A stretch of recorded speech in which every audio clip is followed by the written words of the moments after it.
नमस्कार. सुरू आहे प्रसार माध्यम स्पेशल राजकारणापलीकडचं गोकुळ. महाराष्ट्रात दूध आणि दुग्धजन्य पदार्थांच्या ब्रँडचा जेव्हा विषय येतो तेव्हा अमूल आणि गोकुळ या दोन ब्रँडचा उल्लेख होतोच, पण त्याबरोबर या दोघांची तुलना देखील होते. गोकुळवर प्रेम करणारा माणूस हा अमूलला फक्त गोकुळच टक्कर देऊ शकते असं अभिमानानं सांगतो. अर्थात स्थानिक बाजारपेठेचा विचार केला तर हे खरे देखील आहे. संपूर्ण देशात अमूलने बाजारपेठ विस्तार करत असताना दक्षिण महाराष्ट्र आणि विशेषतः कोल्हापूर, मुंबई, पुणे अशा भागात गोकुळने आपलं अस्तित्वच नाही तर निर्विवाद वर्चस्व सिद्ध केलं आहे. खरं तर गुजरातमध्ये दूध उत्पादन हा मुख्य व्यवसाय आणि शेती हा दुय्यम, तर महाराष्ट्रात शेती हा प्रमुख व्यवसाय आणि दुग्ध व्यवसाय याला शेतीपूरक व्यवसाय म्हणून मान्यता आहे किंवा तो त्याच पद्धतीनं केला जातो. इथूनच या दोन ब्रँडमधला फरक अधोरेखित व्हायला सुरुवात होते. वरवर हे दोन्ही ब्रँड सारखेच वाटतात. असं असलं तरी ह्या दोन्ही ब्रँडमध्ये बराच फरक आहे. गोकुळ जिल्हा दूध संघ तर अमूल राज्यस्तरीय मिल्क फेडरेशन आहे.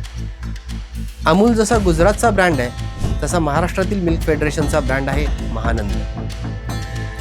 अमूल हा गुजरात कोऑपरेटिव्ह मिल्क फेडरेशनचा ब्रँड आहे. या फेडरेशन अंतर्गत 18 जिल्हा दूध संघांचा समावेश आहे, तर गोकुळ कोल्हापूर जिल्हा मध्यवर्ती सहकारी दूध संघाचा ब्रँड आहे. अमूलचं कार्यक्षेत्र संपूर्ण राज्य आहे, म्हणजे संपूर्ण गुजरात राज्य, तर गोकुळचं फक्त कोल्हापूर जिल्ह्यापुरतं मर्यादित. अमूलची सुरुवात ही स्वातंत्र्यपूर्व काळातली म्हणजे 1946 सालची, तर कोल्हापूर जिल्हा दूध संघाची स्थापना 1963ची.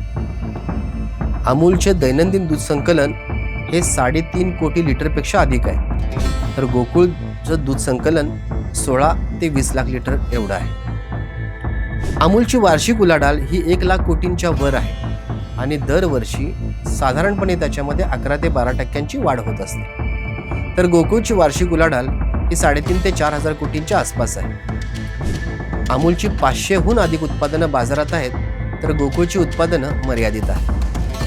अमूलचं कार्यक्षेत्र संपूर्ण भारत आणि इतरही अनेक देशात विस्तारलेलं आहे, तर गोकुळचं कार्यक्षेत्र महाराष्ट्रात आहे.